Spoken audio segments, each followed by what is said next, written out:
Sementara Imam Bukhari dan Muslim meriwayatkan hadis dari Rasulullah, "Idza shalla ahadukum ila syai'in yasturuhu minan nas, fa arada ahadun an yajtaza baina yadayhi, falyadfa'hu, fa in aba falyuqatilhu."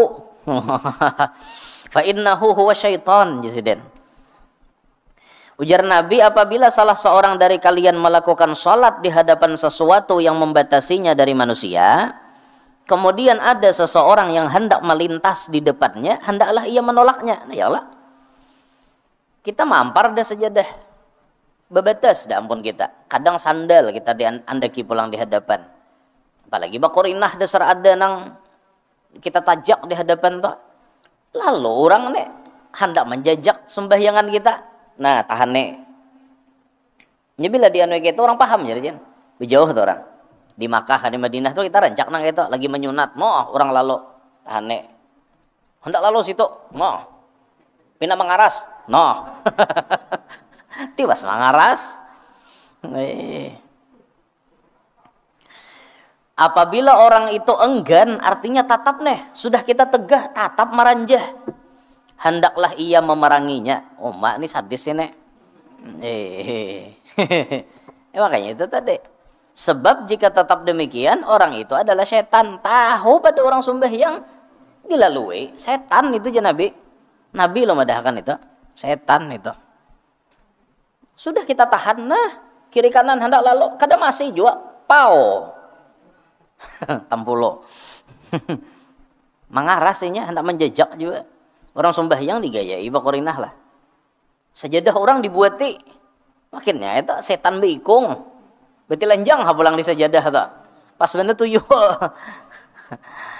Kawan-kawan tuh, kawan laknat ngarannya. Juga diriwayatkan oleh Imam Bukhari dan Muslim, "Lau ya'lamul marru baina yadayil musalli, madza 'alaihi minal itsm, lakana an yaqifa 40 khairan lahu min an yamurra baina yadayhi."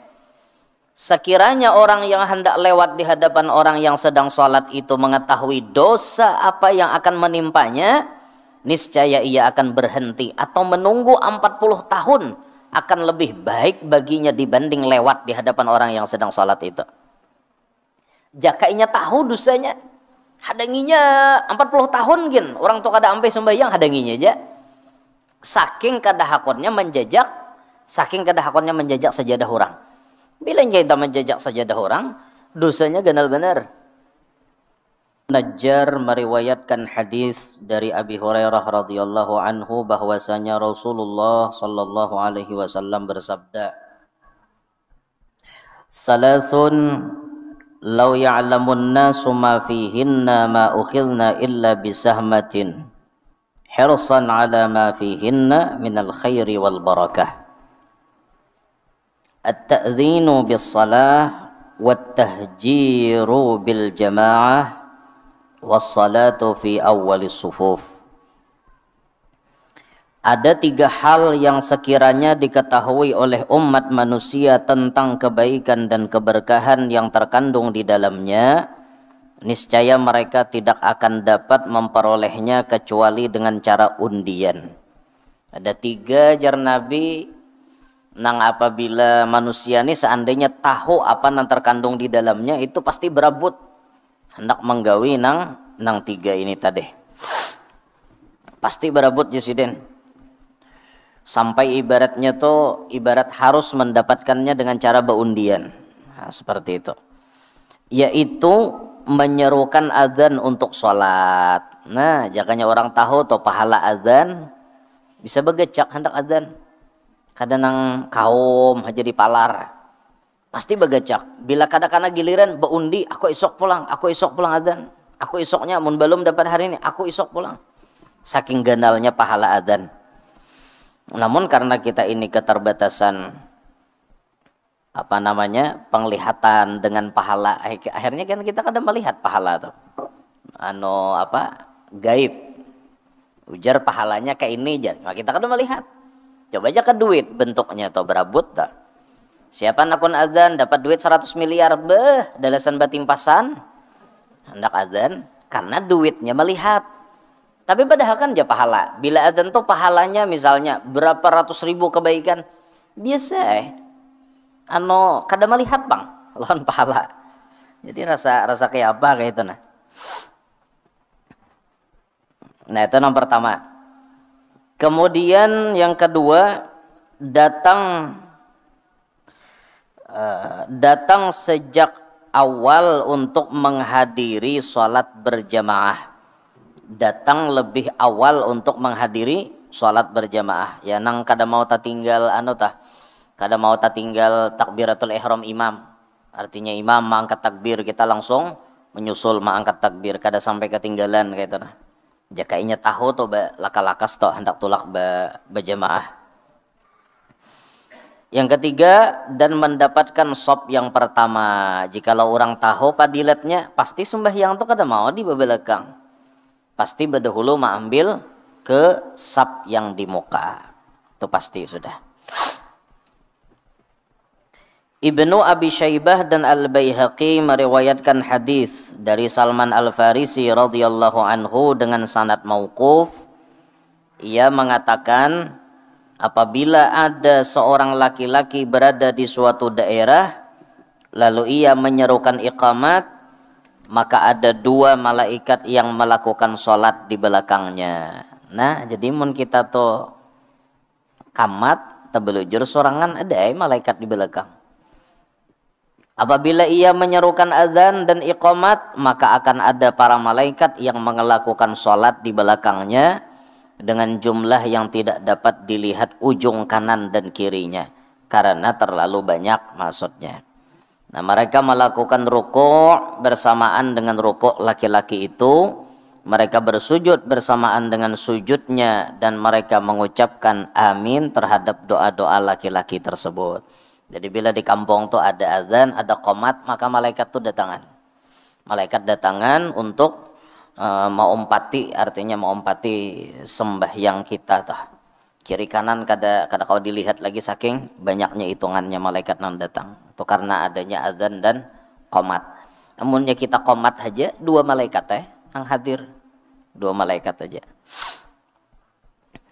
Al-Imam Ahmad dan Imam Muslim meriwayatkan hadis Nabi sallallahu alaihi wasallam bersabda, "Idza sami'tumul muadzina faqulu mithla ma yaqul, thumma sallu alayya fa innahu man shalla alayya salatan sallallahu alaihi biha ashran, thumma sallallahu li alwasilah fa innaha manzilatun fil jannah la tanbaghi illa li'abdin min ibadillah wa arju an akuna ana huwa faman sa'ala li alwasilah hallat lahu syafa'ah." Apabila kalian mendengar seruan azan, maka ucapkanlah seperti yang diucapkannya. Bila orang azan, kita jawab Allahu Akbar, Allahu Akbar. Jawabannya Allahu Akbar, Allahu Akbar juga. Nah, kecuali pada kalimat hayya 'alas shalah, hayya 'alal falah, maka jawabannya la haula wala quwata illa billah. Sama qomat gitu juga, apa yang dibaca oleh si muadzin, nah kita jawab kayak itu juga, kecuali pada kalimat hayya 'alas shalah, hayya 'alal falah, dan pada kalimat qad qamatis shalah. Qad qamatis shalah jawabannya shadaqta wa bararta wa ana 'ala dzalika minasyahidin. Jadi jar Nabi bila ikam dengar orang azan sahuti juga nang kayak apa orang azan tuh. Kemudian bersalawatlah kepadaku. Nah, imbah tuntong orang azan baca salawat kepada Nabi. Sebab orang yang bersalawat kepada aku satu salawat, Allah akan bersalawat kepadanya 10 kali. Salawat Allah itu berbentuk rahmat. Lalu mohonkanlah wasilah untukku. Karena sesungguhnya wasilah itu adalah suatu tempat di surga yang tidak diperuntukkan kecuali hanya bagi salah satu dari hamba-hamba Allah.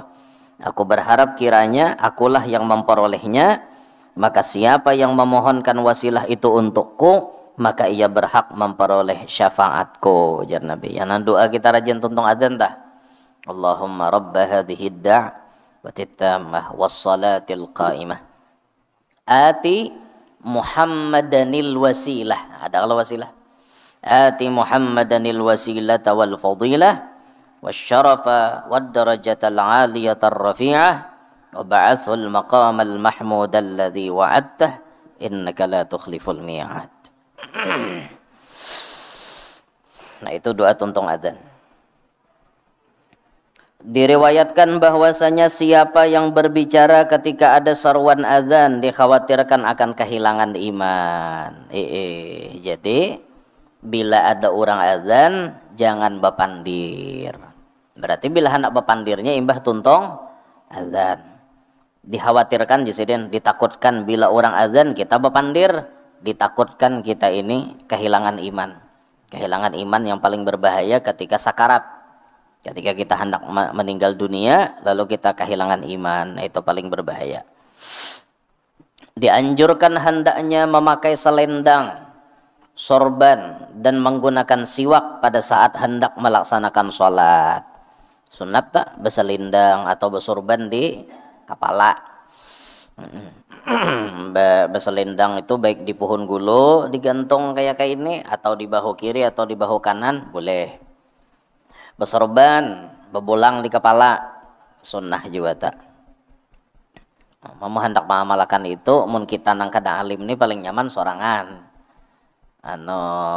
Sorangan di rumah, sembahyang duha kah, sembahyang tahajud, sorangan. Atau naik ke masjid tadudi deh bapak ya bang.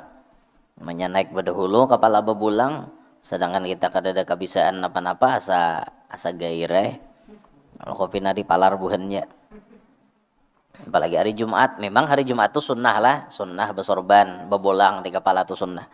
Cuman diatur-atur posisi duduk. Berbolang artinya dipinjung-pinjung aja, ibarat hendak disap muka di ujung-ujung situ gin. Ini berbolang muka mimbar berduduk. Hatib sakit parut, napa ada? Jebuhannya siapa ganti hatib? Nambah bulang nih bang jebuhannya. Awak kada bisa napa-napa, napa habar. Nah, aliham. Jadi supaya jangan menimbulkan fitnah kayak itu, nah jadi lebih baik kita napa ngarannya? Arit-arit aja kayak itu nah. Hendak menggawi sunnahnya di rumah-rumah aja gin, sorangan sembahyang tak. Salangka lengkapnya pakaian tak ada apa-apa ya. Kita sorangan. Kepala berbolang, bahu berselendang. Ya lah lengkap nih. Di rumah ada apa-apa ya. Jangan bini asa tuan guru laki kok. Apa di rumah mami bini ayo kayak itu. Yaitu didasarkan pada hadis yang diriwayatkan oleh Al-Bukhari dan Muslim. Ujar Nabi, la yusalliyanna ahadukum fit thawbil wahid laisa ala atiqihi minhu syai'. Janganlah sekali-kali salah seorang dari kalian melakukan sholat dengan hanya satu lembar kain tanpa sesuatu yang menutupi pundaknya. Itu salah satu dalil kita disunnahkan bersurban. Jarang lah kita tak pakai. Ibnu Asakir meriwayatkan sebuah riwayat, ia menyatakan salat sunnah atau salat fardu dengan memakai sorban lebih utama 25 kali dibanding dengan salat tanpa sorban. Untunglah. Salat Jumat dengan memakai sorban lebih utama 70 kali lipat dibanding dengan salat Jumat tanpa memakai sorban. Nah, ini dalilnya nih. Eta, jadi hari Jumat berbolang di kepala atau berselendang di bahu. Jangan kade aja sih din. Sembahyang 5 waktu gin jaga kawa kita berselendang terus gitu nih. Nah, ini bagian daripada sunnah lah, sunnah. Amalakan nih. Munnya kada tak amalakan apa munnya membahanu kada apa-apa juga. Yang penting mengamalkan gitu nah, bisa mengamalkan. Ulun gini membahanu aja juga. Bahanu karancakan kakak ini ya. Apalagi bila baca ramah tuh lah, bila baca ramah tuh begamis sudah nih. Bebulang di kepala. Hendak morok selendang di bahu tuh asa kayak apakah? Asa tak lalu jagau. Asa lah ini ulun aja pang lah, ini pangrasa ulun gitu nah. Ini bukan berarti menyalahi sunnah, kada lah. Cuman maksud kita tuh bagian daripada ya rasa-rasa kada beadab lah diri sendiri kayak itu nah. Nang babal ilmu pengetahuan lalu sudah begamis bebolang. Andaki pulang selendang di bahu asa jagau bener. Asa jagau katana. Ada foto ulun nang bisa dijual buhannya rajin to. Tu jagau bener ento. Mana begamis, bebulang di kepala, beselendang, beserungkoi pulang di kepala. Pih, jurang. Asa jagau bener bang itu talalu jagau bang itu, parasa ulun lah, parasa ulun. Makanya ulun jarang nang itu rajin. Bila ulun bakopiah aja, bagamis, bisa ya rajin beselendang di bahu. Jarang aja juga. Nang kayak ini nah. Tanah kuler lah, kayak ini ya. Purok kopiah, turun naik lagi. Simpel aja tah. Mohon wah ini tuan guru banyak anu juga. Kada tapi anu toh berpakaian napina dinas resmi itu jarang. Asa anu jar, asa barat bawaan ya. Jadi ulun ada bisi anu nih, anu salah satu perguruan juga nih. Sidin tuh bulang halus di kepala. Halus saja. Julen manu sidin, kenapa kak? Pian ini artinya bebulang halus di kepala kada hendak malilit nang ganal tuh nah. Anu aja sidin. Aku mun malilit ganal tuh bisa cuman asa barat sandangan aja sidin. Sandangannya asa barat. Bila malilit di kepala ganal tuh berarti seakan-akan membawa ilmu yang besar kayak itu nah. Karena kan patokannya orang kita nih bila bebulang tuh alim. Kan kayak itu patokan di wadah kita. Walaupun mun orang Arab itu bebulang kayaknya al imamatu tijanul Arab ya Nabi. Imamah itu kan mahkotanya orang Arab. Jadi orang Arab itu bebulang biasa aja. Ada orang kita nih fungsinya lain. Memang asalnya bolang itu sunnah, tapi ketika dipakai di tempat kita, orang kita tuh menganggap bolang itu simbol orang alim. Jadi pokoknya bila wani masang bolang berarti alim. Kayak itu tuh wadah kita. Lalu orang wadah kita nih masang kayak apa kayak itu nah. Mun orang nang masih perasaan hati ini bujur-bujur anu tuh kada wani makai nang gana-gana tuh nah. Lilit julun pian to alim, lilit julun gana-gana dek aja sidin. Dua ni aku aja asa barat sandangan aja. On sidin to alim sidin bisi pesantren. Alim benar sidin. Dah hendak melilit bagagandal aja sidin. Asa gair aku aja. Asa talalu barat bawaan gitu aja. Ah itu sidin tak. Jurang mun pian kada wani gandal makin ulun makin nyai. Makanya kita ini kan halus bolang. Pian melihat di bila ulun malilit di kepala ini ya halus saya. Tuan ni nang kono-kono nang 5 meter 7 meter dililit kepala tuh. Tuan ni. Kawan di pondok rajin ada nang saking handaknya nang kayak ulas tilam itu dililit ke kepala. Ulas tilam tuh dililit ke kepala kayak cupikan genalnya. Lawan muha kita nih dasar kada pas lah mun kayak muha ulun lah. Kada cocok bebulang ganal tuh. Masa kayak apakah? ada orang bebulang ganal tambah bungas di kepala. Ada seorang kada bungas. Coba ulun melilit ganal bulang di kepala sako tatawaan pian melihat ulun. Ada baik lagi jadinya. Nah, tuh kada bagus pulang. Maulah orang mahina diri kita ngarannya. Ada baik. Berpikir-pikir ya sambil. Sunnah ya sunnah, tapi pakaiannya tuh wadah kita nih bahaya karena wadah kita nih orang menganggap bila bebulang tuh alim kayak itu nah. Lawan guru-guru wah ini banyak nang simpel benar pakaian. Di Jawa tuh alim-alim benar loh di Jawa kayak buhan Gus Baha, Gus Kausar. Alim-alim benar buhan sidin tuh cuma ya pakaiannya baju koko kadang-kadang baju kemeja, habis itu kopiah hirang, kopiah Haji Imeng tah. Kakak itu wae buhan sidin. Di andaki aja sorban di bahu tumatja turun akan sidin tah. Asa kayak apakah lah. Banyak nang simpel wah ini tah. Guru-guru kita banyak nang simpel cuman ada ulama sebagian mengatakan bila bakopiah putih sama menduduki kedudukan imamah di kepala. Jadi misalnya kita bakopiah putih nih. Nah, kita bakopiah putih ini sama aja menduduki dengan imamah. Artinya sama aja lawan belilit di kepala kayak itu nah. Al-Imam Bukhari dan Muslim meriwayatkan sebuah hadis bahwasanya Rasulullah bersabda, "Laula an asyqa ala ummati la amartuhum bis-siwak inda kulli salah. Sekiranya tidak akan memberatkan umatku, tentu aku perintahkan mereka untuk bersiwak setiap hendak melaksanakan sholat. Salatun bisiwakin afdalu min sab'ina salatan bighairi siwak. Satu kali salat dengan bersiwak lebih utama dari 70 salat tanpa siwak. Di dalam kitab Al-Majmu' An-Nawawi mengatakan disunnatkan untuk mengenakan 2 lembar kain pada bahunya. Apabila tidak ada, hendaklah menempatkan tali di situ agar tidak kosong, Jasiden. Dan makruh tidak memperdulikan hal itu, sama makruhnya dengan membiarkan kepala dalam keadaan terbuka. Kita ke masjid, tapi kada berkopiah, itu makruh. Nah, naik ke masjid nah bejambul aja, makruh Jasiden. Nah, kecuali orang yang memang wajib kada berkopiah, nang kaya orang beihram. Sayyidin ini beihram, ambil mikot, maka kada boleh berkopiah. Bila berkopiah melanggar aturan ngarannya, menutup kepala ketika berihram. Mun kita nih berihram kada napa-napa, artinya kada ada ujur jo, masuk ke masjid pasanglah kopiah supaya rapi, supaya bagus. Lawan rambut simpun bila berkopiah tuh, apalagi rambut panjang.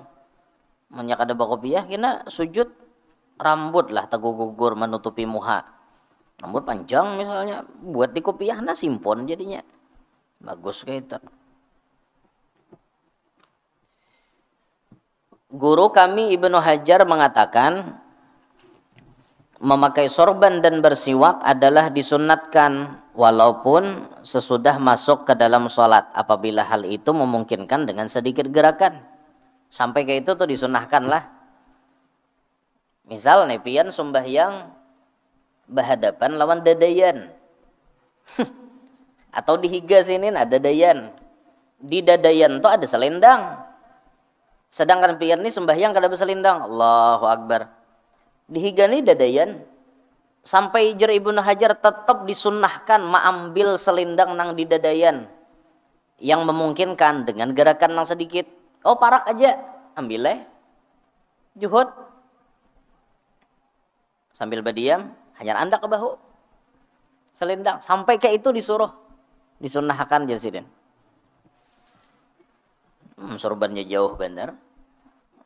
Sembayang di masjid, sorbannya di rumah. Oh, kejauhan ngarannya. Ada usah diambil lagi. Kejauhan. Juga disunnahkan memasang sutrah. Sutrah itu sejenis pembatas. Tinggi 2/3 hasta. Menempatkannya di depannya sejarak 3 hasta oleh orang yang hendak sholat. Sutrah itu ditempatkan di hadapannya untuk menolak orang yang hendak lewat di depannya. Dengan itu maka batasan sutrah itu tidak boleh dilewati oleh orang lain. Di dalam syarah Al-Imam Al-Baghawi menyatakan apabila imam menetapkan batasan bagi sholatnya dengan sebuah tongkat atau benda lain, maka makmum tidak perlu menancapkan kayu atau benda-benda lainnya. Yaitu karena ada riwayat dari Abu Daud bahwasanya Rasulullah bersabda, "Idza shalla ahadukum falyaj'al tilqa'a wajhihi syai'an, fa illam yajid falyansif 'asan." Fa illam yakun ma'ahu 'asan falyakhtut khattan thumma la yadurruhu ma marra amamah. Apabila salah seorang dari kalian melakukan salat, hendaklah ia menempatkan sesuatu pada bagian depannya. Apabila tidak tersedia, hendaklah ia menancapkan sebatang tongkat. Apabila tongkat tidak ada padanya, hendaklah ia menggariskan sebuah garis. Kemudian apapun yang melintas di hadapannya, maka tidak akan merugikannya. Jadi orang hendak sembahyang itu sunnah di hadapan itu diandaki sutrah, pembatas sholat. Tujuannya untuk apa? Menyuruh agar menjaga agar orang kada melewati itu. Karena bila ada orang melewati orang lagi sembahyang, itu sebenarnya Nabi lebih afdal batahan 40 tahun berdiri daripada melewati orang sembahyang. kawan menyunat dilalui di hadapan. Cuma maksudnya tak masuk di dalam sutrah tadi kayak itu nah. Jaka mija ini nah diulah sutrah. Amparai tempat sejadah di mukanya anda kimija. Nah itu pang sutrah kita. Mun orang hendak lewat di depan sini boleh hai. Asal jangan menjejak di sini. Bila menjejak di sini haram hukumnya. Bila lalu di situ udah apa-apa. Kawan sembahyang di sini, kita lalu sini, ada apa-apa. Ini bergaris dah nah. Ini garis sajadah nih nah. Itu masuk sutrah haratnya. Nang paling nyaman benar itu bila sembahyang di hadapan tihang. Paling nyaman hadapan tawing, paling nyaman siapa nama lalu dede tuh di hadapan tihang tuh hari Jumat misalnya. Pian mampar sajadah ampar di hadapan tihang. Kada betah apa orang melalui. Mun di wadah kita rasa kada mungkin pang, jarang terjadi. Coba pian tak ke Makkah. Coba pian tak ke Madinah. Ada aja nama jajak sajadah kita lagi sembahyang. Nah makanya bilanya kita lagi sembahyang itu ada artinya orang nang lewat tahane. Nah artinya aku ini sembahyang, nah tahane kayak itu. Sementara Imam Bukhari dan Muslim meriwayatkan hadis dari Rasulullah, "Idza shalla ahadukum ila syai'in yasturuhu minan nas, fa arada ahadun an yajtaza baina yadayhi, falyadfa'hu, fa in aba falyuqatilhu." Fa innahu huwa syaitan jisiden. Ujar Nabi, apabila salah seorang dari kalian melakukan salat di hadapan sesuatu yang membatasinya dari manusia, kemudian ada seseorang yang hendak melintas di depannya, hendaklah ia menolaknya. Nah ya Allah. Kita mampar dah sajadah. Bebatas dah ampun kita. Kadang sandal kita andaki pulang di hadapan. Apalagi bakorinah dasar ada nang kita tajak di hadapan tuh. Lalu orang nih hendak menjajak sembahyangan kita. Nah, tahan nih. Ini bila di anu itu orang paham jadi jen. Jauh tuh orang. Di Makkah, di Madinah tuh kita rancak nang itu lagi menyunat. Mau orang lalu tahan nih. Hendak lalu situ. Mau. Pindah mengaras. No. Tiwas mengaras. Apabila orang itu enggan, artinya tatap nih, sudah kita tegah, tatap meranjah. Hendaklah ia memeranginya. Oh, mak ini sadis ini. Makanya itu tadi. Sebab jika tetap demikian, orang itu adalah setan. Tahu pada orang sembahyang dilalui, setan itu aja Nabi. Nabi loh madahkan itu. Setan itu. Sudah kita tahan, nah kiri kanan hendak lalu, kadang masih juga pau. Tampulo. Mengarasinya hendak menjejak juga. Orang sembahyang digayai bakorinah lah. Sajadah orang dibuati. Makinnya itu setan beikung. Berarti lanjang pulang di sajadah tuh. Pas bener tuyul. Kawan tuh, kawan laknat ngarannya. Juga diriwayatkan oleh Imam Bukhari dan Muslim, "Lau ya'lamul marru baina yadayil musalli, madza 'alaihi minal itsm, lakana an yaqifa 40 khairan lahu min an yamurra baina yadayhi." Sekiranya orang yang hendak lewat di hadapan orang yang sedang sholat itu mengetahui dosa apa yang akan menimpanya, niscaya ia akan berhenti atau menunggu 40 tahun akan lebih baik baginya dibanding lewat di hadapan orang yang sedang sholat itu. Jakainya tahu dosanya, hadanginya 40 tahun gin. Orang tuh kada ampe sembahyang hadanginya aja. Saking kadahakonnya menjajak sajadah orang. Bila kita menjajak sajadah orang, dosanya ganal benar. Al-Imam At-Tabarani menjelaskan bahwa sutrah imam juga merupakan sutrah bagi orang yang di belakangnya. Namun kita jadi makmum, itu kada perlu membawa sutrah sorangan. Karena sutrahnya kita tuh ya imam. Jadi bilanya orang berimaman, sutrahnya si makmum ini, dindingnya si makmum ini ya imam. Sebanyak apapun makmumnya, dindingnya ya imam sudah. Adapun si imam, dindingnya ya maulah seorang bah. Dindingnya apakah di muka ta? Atau parak lawan dinding ka langsung. Atau maulah apa ngarannya? Ada spesial sutrahnya kayak itu nah, penghalangnya di muka.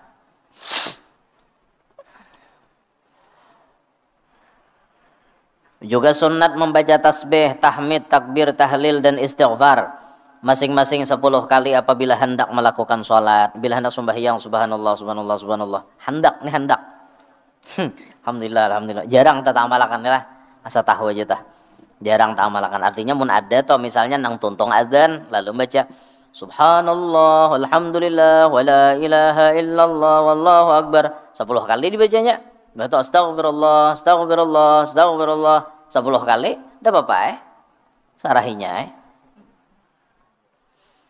yaitu didasarkan pada hadis yang diriwayatkan oleh Ibnu Sin dari Ummu Rafi', ia berkata, wahai Rasulullah, ajarkan kepada aku suatu amal yang mana Allah akan berkenan memberikan pahala kepadaku.